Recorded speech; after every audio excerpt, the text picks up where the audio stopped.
kasih diucapkan kepada pengerusi majlis. Assalamualaikum warahmatullahi wabarakatuh dan selamat sejahtera. Yang saya hormati Dr. Wan Azlan bin Wan Ismail dan Dr. Syukri bin Ibrahim selaku panel penilai pembentangan. Dr. Mas Nurbani binti Abu Samah selaku pensyarah penyelia, ketua-ketua jabatan, ketua-ketua unit, para pensyarah serta peserta-peserta seminar penyelidikan sekalian. Saya Nur Hanim Salaha binti Muhammad Saidi akan membentangkan kajian saya yang bertajuk Tahap Pengetahuan, Kemahiran dan Minat Guru Pelatih Major Sains terhadap kesediaan melaksanakan Dual Language Program DLP berdasarkan perspektif guru pelatih. Menurut Nur Hashikin Hamaluddin 2019, DLP merupakan program akademik sekolah yang diajar dalam dua bahasa iaitu Bahasa Inggeris dan Bahasa Pertuturan Rasmi. DLP merupakan kesinambungan daripada gelombang kedua Pelan Pembangunan Pendidikan Malaysia PPPM 2013-2025 dan sedang dilaksanakan secara berperingkat di sekolah-sekolah yang terpilih di seluruh Malaysia. DLP memberi pilihan kepada sekolah-sekolah untuk menggunakan Bahasa Inggeris dalam pengajaran dan pembelajaran PDP, mata pelajaran bidang sains dan matematik yang ditetapkan oleh Kementerian Pendidikan Malaysia KPM. Pelaksanaannya menurut Jabatan Pendidikan Negeri Selangor 2017 dan Francisca 2017 bertujuan untuk menyokong penguasaan kemahiran berbahasa Inggeris dan memberi peluang kepada murid untuk meningkatkan akses penerokaan pelbagai bidang ilmu untuk bersaing di peringkat global sekaligus memperkasakan kemahiran literasi dalam kalangan murid dan guru.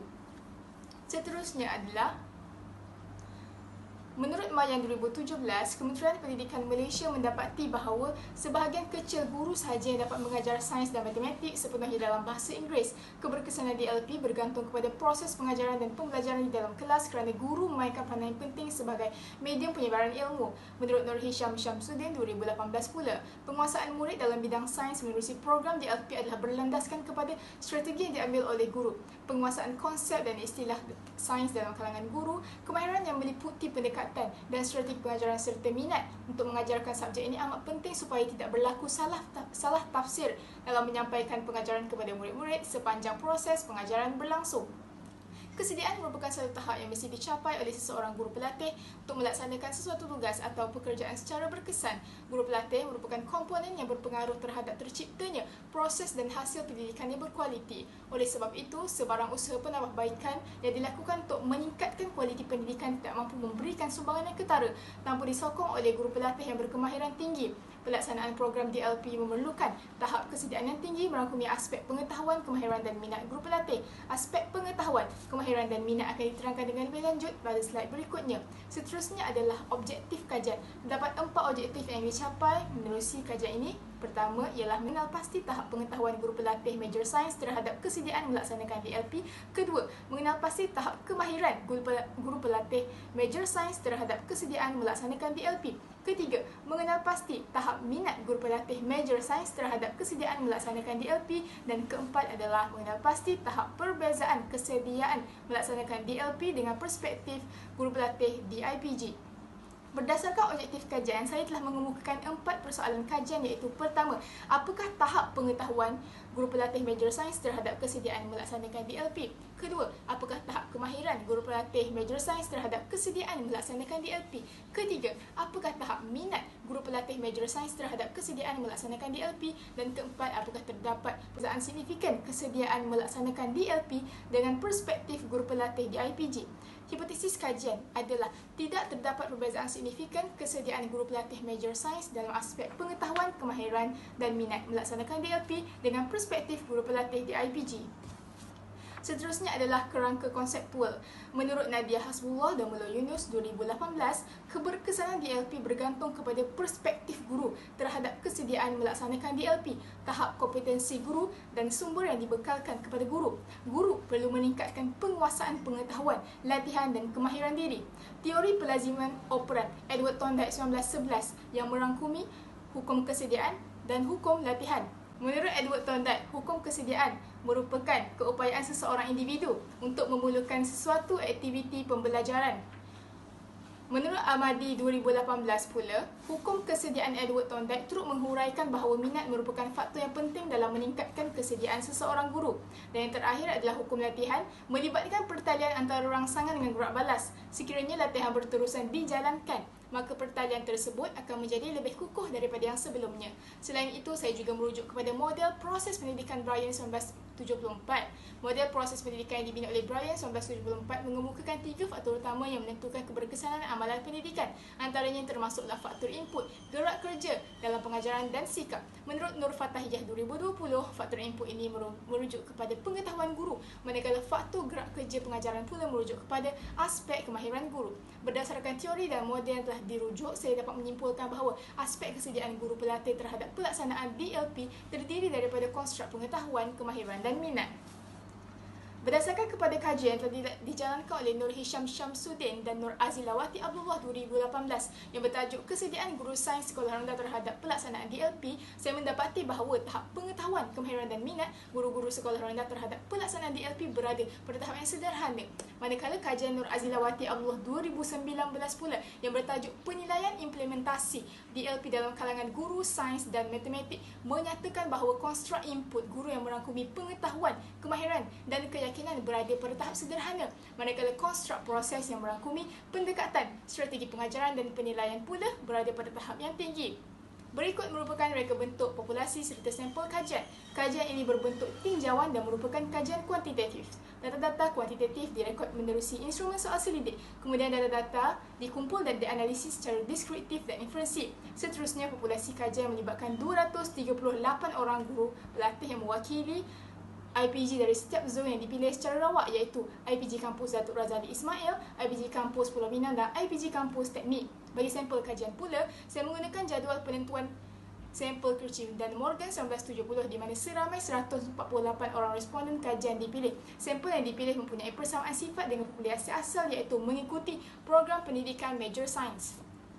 Bagi instrumen kajian pula, saya telah mengubah soal instrumen soal selidik daripada kajian Nur Hisham Syamsuddin 2018. Instrumen soal selidik ini dibahagikan kepada 4 bahagian, iaitu bahagian A yang merangkumi maklumat demografi responden. Maklumat demografi ini merangkumi jantina semesta, nama IPG, grade sijil, pelajaran Malaysia SPM bagi subjek Bahasa Inggeris dan akhirnya pengalaman mengikuti program pengajaran dan pembelajaran sains dan matematik di Sekolah Rendah PPSMI. Bahagian B, C dan D pula melibatkan konstruk tahap pengetahuan, tahap kemahiran dan tahap minat guru pelatih terhadap pelaksanaan DLP. Setiap konstruk mengandungi 10 item yang dibina dan menggunakan skala Likert. Nilai alpha Cronbach bagi setiap item masing-masing adalah 0.869, 0.779 dan 0.790. Seterusnya adalah prosedur pengumpulan data. Pertama, pengesahan instrumen kajian oleh pensyarah penyelia dan pensyarah pakar. Kedua, pelaksanaan kajian rintis. Ketiga, pemurnian semula instrumen. Dan yang keempat, pelaksanaan kajian menerusi pengagihan instrumen. Dan yang terakhir adalah dapatan kajian. Seterusnya adalah prosedur analisis data, di mana yang pertama, pengumpulan data dan pembinaan jadual profil responden kajian kekerapan dan peratusan. Kedua, ujian kenormalan Kuhnes dan kurtosis. Ketiga, analisis deskriptif melibatkan min dan sisi piawai terhadap konstruk. Keempat, interpretasi tahap konstruk dan pelaporan data. Kelima, analisis inferensi ANOVA bagi mengenal pasti perbezaan signifikan antara kesediaan melaksanakan DLP dengan perspektif guru pelatih. Dapatan kajian yang diperoleh adalah sama seperti kajian yang dijalankan oleh Nur Hashikim Hamaluddin 2019, di mana tahap pengetahuan berada pada tahap yang tinggi, manakala tahap kemahiran dan minat pula berada pada tahap yang sederhana. Seterusnya, menerusi ujian ANOVA, saya dapat mengenal pasti bahawa tidak terdapat perbezaan yang signifikan antara kesediaan guru pelatih bagi melaksanakan DLP berdasarkan perspektif guru. Hasil dapatan kajian mendapati bahawa tahap pengetahuan guru pelatih adalah tinggi.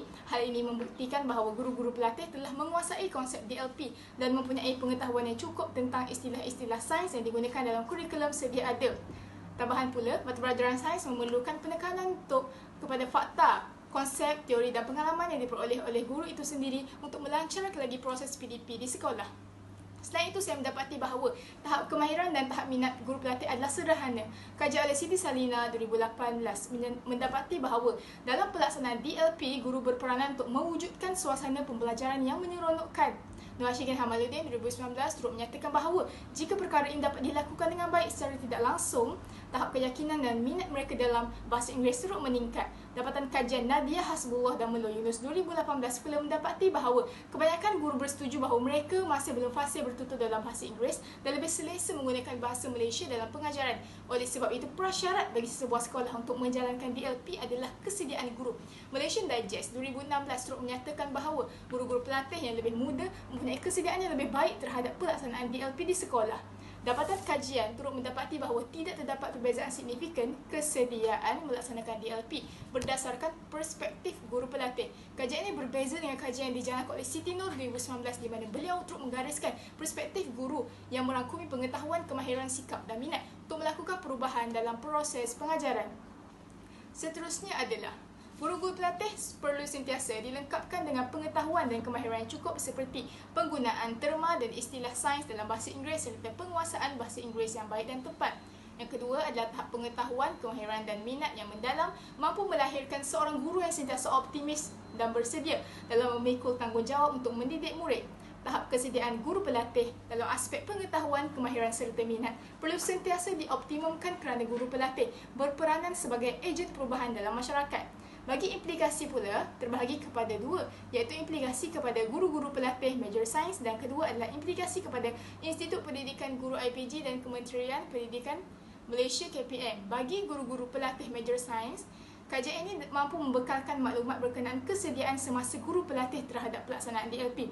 Guru pelatih boleh mengambil tindakan untuk melakukan peningkatan ke diri dalam aspek pengetahuan, kemahiran dan minat supaya lebih bersedia apabila berada di sekolah. Manakala untuk IPG pula, IPG dan Kementerian Pendidikan Malaysia pula, pelaksanaan program-program khusus atau bengkel kemahiran DLP yang khusus kepada guru pelatih seterusnya boleh meningkatkan kolaborasi antara KPM dengan Pusat Pengajaran Bahasa Inggeris ELTC. Dan untuk cadangan kajian lanjutan, pertama adalah meluaskan aspek seperti penguasaan bahasa Inggeris, sikap dan motivasi guru-guru pelatih serta sokongan dari pihak pentadbir dan pihak lain yang berkaitan. Kedua, mempelbagaikan responden kajian dengan melibatkan para guru di sekolah rendah, sekolah menengah dan pensyarah matrikulasi. Ketiga, menggunakan pendekatan secara kualitatif untuk membenarkan pengkaji menerokai berkenaan kesediaan guru bagi setiap konstruk yang dikaji. Dan akhirnya, kajian seterusnya perlu mengambil kira program, kursus dan bengkel yang dihadiri oleh responden dan melaksanakan penilaian terhadap pengaruh tahap kesediaan guru-guru pelatih. Sekian sahaja dari saya. Wallahualam. Assalamualaikum warahmatullahi wabarakatuh.